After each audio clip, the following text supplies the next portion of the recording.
Hello everyone, this is Sahil and welcome to our channel Vansham. Hopes of घर पर सब ठीक हो। तो आज हम करेंगे एक्सरसाइज 3.3 स्टार्ट, ठीक है। और उसमें हम आज एक टॉपिक करेंगे ट्रांसपोज ऑफ अ मैट्रिक्स, और उससे रिलेटेड एक्सरसाइज में जो भी क्वेश्चंस हैं वही हम साथ में कर लेंगे। क्लियर? तो करें स्टार्ट। चलो लेट्स स्टार्ट। अब हम करेंगे हमारी एक्सरसाइज 3.3 स्टार्ट, ठीक है। तो उसका जो फर्स्ट टॉपिक है वो है ट्रांसपोज ऑफ अ मैट्रिक्स। अगर हमारे पास कोई मैट्रिक्स है तो उसका हम ट्रांसपोज कैसे फाइंड करते हैं। क्लियर? बहुत ही इजी एक्सरसाइज है, तो हम इसे स्टार्ट करते हैं। देखो, ट्रांसपोज को हम पहले एग्जांपल से समझते हैं। देखो, हमारे पास एक ए मैट्रिक्स दी हुई है यहाँ पे 1 2 3 4 5 6। इसका ऑर्डर कितना है? ऑर्डर कितना है? 2 रोज है एंड 3 कॉलम्स है। ऑर्डर हो गया 2 क्रॉस 3, 2 रोज एंड 3 कॉलम्स। अगर मैंने इसका ट्रांसपोज फाइंड करना है तो ट्रांसपोज कैसे फाइंड करूंगा? इसका करना क्या, हमें जो इसकी रोज है उसको कॉलम्स में लिखना है। देखो, जैसे मान लो इसकी फर्स्ट रो है, फर्स्ट रो कौन सी है? 1 2 3। इस रो को हमने कॉलम में लिखना है। कॉलम में लिख दिया, फर्स्ट रो को फर्स्ट कॉलम में, सेकंड रो को सेकंड कॉलम में, 4 5 6। समझ आई बात? तो इसकी रोज इसके कॉलम्स बन गए, ठीक है। तो ए मैट्रिक्स का ये क्या बन गया? ए ट्रांसपोज बन गया, ठीक है। इसको ऐसे डिनोट करते हैं। समझ आई बात? ठीक है, बिल्कुल इजी चीज है। क्या करना है? रोज को कॉलम्स में लिखना है, बस। समझ आई बात? चाहे ऐसे समझ लो कि जो कॉलम है, कॉलम को रो बना दिया। ये फर्स्ट कॉलम 1 4, इसको फर्स्ट रो बना दिया। सेकंड कॉलम 2 5 को सेकंड रो, थर्ड कॉलम को थर्ड रो। कॉलम को रो बना दो या रो को कॉलम बना दो, तो क्या फाइंड हो जाता है हमारे पास? ट्रांसपोज फाइंड हो जाता है। क्लियर? देखो, वही यहां पे लिखा गया है, the matrix obtained by interchanging the rows and columns of A is called transpose of A. अगर हम रोज एंड कॉलम्स को इंटरचेंज कर दे, रोज को क्या बना दे? कॉलम्स बना दे, तो जो हमारे पास नई मैट्रिक्स आएगी उसको हम क्या बोलते हैं? ट्रांसपोज ऑफ ए बोलते हैं। क्लियर? देन इसको डिनोट कैसे करते हैं? ये 3 सिंबल इसके लिए यूज करते हैं, ठीक है। ये 3 सिंबल्स आप कोई भी इसमें से यूज कर सकते हो, आपकी मर्जी, ठीक है। देन इसके बाद अब एक चीज नोट करो, इसका ऑर्डर कितना था? 2 क्रॉस 3। इसका ऑर्डर चेक करो, 3 रोज 2 कॉलम्स, तो इसका ऑर्डर बन गया 3 क्रॉस 2, 2 क्रॉस 3, 3 क्रॉस 2, ठीक है। क्योंकि देखो रोज कॉलम्स बन गए, इसलिए जो यहां पे है रोज एंड कॉलम वो यहां पे भी इंटरचेंज हो जाते हैं, ठीक है। तो यहां पे ए मैट्रिक्स है m क्रॉस n, तो ए ट्रांसपोज का ऑर्डर कितना होगा? n क्रॉस m, ठीक है। ये m क्रॉस n ये बन जाएगा n क्रॉस m, ट्रांसपोज का ऑर्डर। क्लियर? पता लगा ट्रांसपोज के बारे में? बिल्कुल इजी चीजें हैं बस, ठीक है। रोज कॉलम्स को इंटरचेंज करना है, और अगर ऑर्डर हमारी मैट्रिक्स का m क्रॉस n है तो ट्रांसपोज का कितना होगा? n क्रॉस m होगा। क्लियर? चलो अब हम बात करते हैं इसकी प्रॉपर्टीज की, कि इसकी कुछ प्रॉपर्टीज हैं। देखो, बहुत इजी प्रॉपर्टीज हैं। फर्स्ट प्रॉपर्टी, यहां पे क्या बोल रहे हैं फर्स्ट प्रॉपर्टी में? वो कहते हैं ए का हमने ट्रांसपोज किया, ठीक है। तो जो ट्रांसपोज करके मैट्रिक्स आई उसका दोबारा से फिर ट्रांसपोज कर दिया, तो वो क्या बन जाएगा? वो पहले वाली मैट्रिक्स ही बन जाएगी। देखो बिल्कुल इजी है, यहां पे चेक करो, ये ए मैट्रिक्स थी, इसका ट्रांसपोज कर दिया। अब मान लो इसका दोबारा ट्रांसपोज अगर हम करेंगे तो क्या होगा? ये रो को किसमें लिखेंगे? कॉलम में, फर्स्ट कॉलम, इस रो को सेकंड कॉलम, इस रो को थर्ड कॉलम। तो देखो, ट्रांसपोज का ट्रांसपोज करेंगे तो मैट्रिक्स खुद ही दोबारा आ जाएगी। क्लियर? First property. अब चलते हैं सेकंड पे। सेकंड में क्या बोल रहे हैं? वो एक ए मैट्रिक्स है, उसके साथ कोई नंबर मल्टीप्लाई कर दिया के मतलब 2 एग्जांपल मान लेते हैं हम, 2 है, ठीक है। तो 2a का जो ट्रांसपोज है वो किसके इक्वल होगा? 2 इंटू ए ट्रांसपोज। समझ आई बात? कि जो नंबर है वो एक तरह से ट्रांसपोज में से बाहर आ जाता है, ठीक है।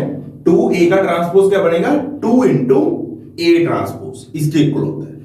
थर्ड प्रॉपर्टी क्या है? कि अगर हमारे पास 2 मैट्रिसेस हैं ए एंड बी, अगर a प्लस बी हो या a माइनस बी हो, उसका ट्रांसपोज किया गया है तो वो किसके इक्वल होगा? a transpose plus minus b transpose. अगर यहां पे प्लस है तो प्लस, माइनस है तो माइनस, मतलब प्लस और माइनस में ट्रांसपोज डिस्ट्रीब्यूट हो जाता है। ए और बी पे अलग अलग डिस्ट्रीब्यूट हो गया, ठीक है। अब है फोर्थ प्रॉपर्टी। इसमें क्या है कि ए और बी मल्टीप्लाई में है, ए इंटू बी का जो ट्रांसपोज है वो किसके इक्वल होगा? B transpose into A transpose, B आगे आ गया, ठीक है। इसको बोलते हैं रिवर्सल लॉ ऑफ ट्रांसपोजेस, ठीक है, रिवर्सल लॉ बोलते हैं।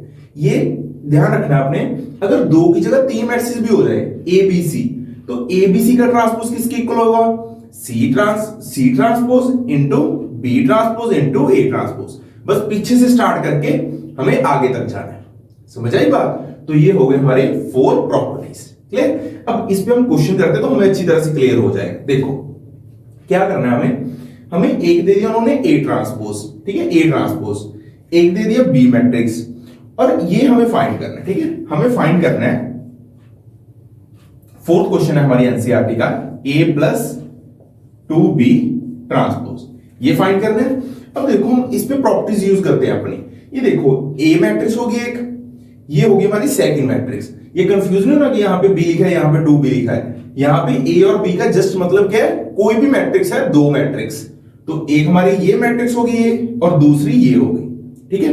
तो अगर सम है तो ट्रांसपोज क्या होगा? डिस्ट्रीब्यूट, ए का ट्रांसपोज अलग और 2b का ट्रांसपोज अलग, दोनों का ट्रांसपोज अलग अलग हो गया, है ना। हमारी थर्ड प्रॉपर्टी, ट्रांसपोज अलग अलग। अब ए ट्रांसपोज तो हमें पता ही है, यहां से उसकी वैल्यू आ जाएगी, हम पुट कर देते हैं। ए ट्रांसपोज कितना है? -2 3 1 एंड 2 प्लस, अब देखो 2b ट्रांसपोज की वैल्यू निकाल लिया। अब हमें यूज कर लेते हैं हम सेकंड प्रॉपर्टी। अगर कोई नंबर है अंदर मैट्रिक्स में और ट्रांसपोज किया गया तो नंबर बाहर आ जाएगा, तो इसका मतलब जो 2 है ट्रांसपोज में से बाहर आ जाएगा, तो बचेगा क्या? B transpose. अब देखो जो हमारा बी ट्रांसपोज है वो कितना आएगा, चेक करो। बी मैट्रिक्स दी हुई है, रो को क्या बनाना है? कॉलम। फर्स्ट रो क्या है? -1 0, तो ये बन गया first column, -1 0, clear. Second row देखो 1 2, तो ये बन गया सेकंड कॉलम, क्लियर ये चीज। तो ये हमारे पास बन गया A transpose plus 2b transpose. अब इसको सॉल्व करना है, तो देखो हमें ये ऑलरेडी पता है कैसे सॉल्व करना है। 2 को अंदर मल्टीप्लाई कर दो, 2 × -1 -2 2 × 1 2 2 × 0 0 2 2 × 2 4, क्लियर। तो बस 2 को सबके साथ मल्टीप्लाई कर दे। अब इन दोनों को ऐड कर दो, -2 -2 -4, 3 + 2 5, 1 + 0 1 एंड 2 + 4 6। तो ये हमारे पास किसकी वैल्यू आ गई? a + 2b का ट्रांसपोज, इसकी वैल्यू आ गई। इसमें हमने क्या यूज किया? ये दोनों प्रॉपर्टीज यूज कर ली, सेकंड और थर्ड, क्लियर। फर्स्ट हमें पता ही है कि अगर ट्रांसपोज का ट्रांसपोज करोगे तो वो मैट्रिक्स दोबारा बन जाएगी। फर्स्ट प्रॉपर्टी आप यहां पे यूज करके देख सकते हो, इसका ट्रांसपोज दोबारा निकाल लो तो वापस ए पर पहुंच जाओगे, ठीक है चीज। और फोर्थ प्रॉपर्टी पे हम एक और सम करते हैं आगे। अब हम करते हैं फिफ्थ का, जो हमारा फिफ्थ क्वेश्चन है उसका फर्स्ट पार्ट, ठीक है। चलो देखते हैं इसमें क्या है। वो क्या बोल रहे हैं हमें? वेरीफाई जो हमारी फोर्थ प्रॉपर्टी है उसको वेरीफाई करना है। वेरीफाई का मतलब समझे? वेरीफाई कैसे करते हैं? a इंटू बी का transpose is equal to B transpose into A transpose, इसको वेरीफाई करना है। और हमें ए मैट्रिक्स और बी मैट्रिक्स दे दी। अब वेरीफाई करने का मतलब क्या होता है? हमें लेफ्ट हैंड साइड भी फाइंड करनी है, हमें राइट हैंड साइड भी फाइंड करनी है। हम दोनों फाइंड करेंगे और वो दोनों क्या आ जाएंगे? इक्वल आ जाएंगे। तो ये प्रॉपर्टी वेरीफाई हो जाएगी कि मतलब ये प्रॉपर्टी होल्ड कर रही है। समझ आई बात? तो हमें दोनों साइड्स फाइंड करनी, ठीक है। तो हम स्टार्ट करते हैं। देखो सबसे पहले हम लेफ्ट हैंड साइड फाइंड करते हैं। लेफ्ट हैंड साइड में देखो हमें क्या करना है। सबसे पहले हमें ए बी ट्रांसपोज फाइंड करना है। यही फाइंड करना है ना, ए इंटू बी का ट्रांसपोज। तो हम क्या फाइंड करते हैं? ए इंटू बी फाइंड कर लेते हैं पहले, ठीक है। तो ए इंटू बी देखो क्या करना है हमें? मल्टीप्लाई कैसे करेंगे? फर्स्ट रो को फर्स्ट कॉलम के साथ। फर्स्ट रो में एक एलिमेंट, फर्स्ट कॉलम में भी एक एलिमेंट, तो 1 इंटू -1 कितना बन गया? -1। अब फर्स्ट रो को सेकंड कॉलम 1 इंटू 2, यहां पे 2, 1 इंटू 1 1 आ गया, ठीक है। तो फर्स्ट रो को सबके साथ कर लिया। अब सेकंड रो में -4, इसको करेंगे -1 के साथ, 4 -4 को 2 के साथ -8, -4 को 1 के साथ -4। अब 3 को, थर्ड रो को 3 इंटू -1 -3, 3 इंटू 2 6, 3 इंटू 1 3। तो इसका करना है ट्रांसपोज। तो क्या बन जाएगा? ये फर्स्ट रो को first column -1 2 1, second row second column बन गया, ठीक है। अब इसके बाद थर्ड रो -3 6 3। तो ये हमारी क्या बन गई? लेफ्ट हैंड साइड बन गई, ठीक है। हमें ए को बी से मल्टीप्लाई कर लिया और उसका ट्रांसपोज फाइंड कर लिया, तो लेफ्ट हैंड कंप्लीट। अब हम सॉल्व करते हैं right hand side. Right hand side में क्या करना है, B transpose into A transpose. अब बी ट्रांसपोज देखो क्या आएगा, बी ट्रांसपोज में देखो एक ही रो है और रो को क्या कर देंगे हम, कॉलम बना देंगे, तो बी ट्रांसपोज देखो यही बन जाएगा -1 2 एंड 1। जो रो है वो कॉलम बन गया। अब इसका ट्रांसपोज क्या होगा, जो हमारी फर्स्ट रो है, फर्स्ट रो में क्या है, ओनली 1, तो फर्स्ट कॉलम। सेकंड रो क्या बनेगा, सेकंड कॉलम। थर्ड रो क्या बनेगा, थर्ड कॉलम। या इसको ऐसे समझो, एक ही कॉलम है उसको क्या बना दिया, रो बना दिया, ठीक है। अब हम इसको मल्टीप्लाई कर देते हैं, चेक करो।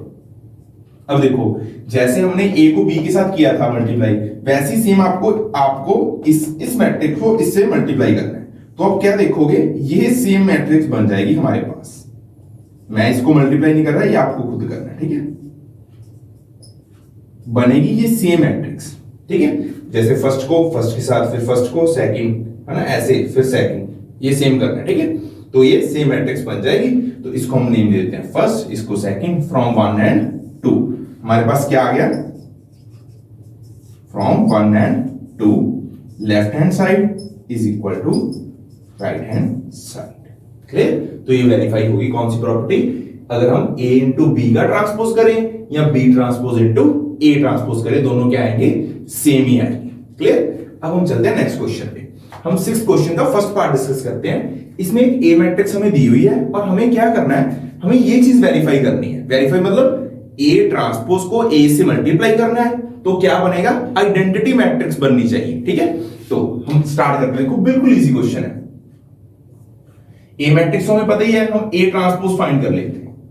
ए ट्रांसपोज कितना आएगा, फर्स्ट रो को क्या लिखेंगे, फर्स्ट कॉलम, सेकंड रो को सेकंड कॉलम, ठीक है। ये हो गया ए ट्रांसपोज। ए हमें पता ही है, कॉस साइन जो ऊपर दिया गया ना उसको लिख ले, माइनस साइन, और ये हो गया हमारा कॉस। क्लियर ये चीज। तो हमें ए ट्रांसपोज फाइंड कर लिया, यहां से ए मैट्रिक्स हमें पता है। अब इन दोनों को क्या करना है, मल्टीप्लाई, इन दोनों को मल्टीप्लाई। अब देखो फर्स्ट रो को first column, cos into cos, cos square, minus sine into minus sine, plus sine square. Clear. अब फर्स्ट रो को second column, cos into sine, cos alpha into sine alpha, minus sine alpha into cos alpha. Clear. अब second row को first column, sine into cos, sine alpha, cos alpha, cos alpha को minus sine के साथ, minus sine alpha, cos alpha. Clear, समझ आया। अब second row को second column, sine into sine, sine square, है ना, इसको इसके साथ कर रहे हैं, कॉस को कॉस स्क्वायर, तो क्या बन जाएगा ये, प्लस कॉस स्क्वायर।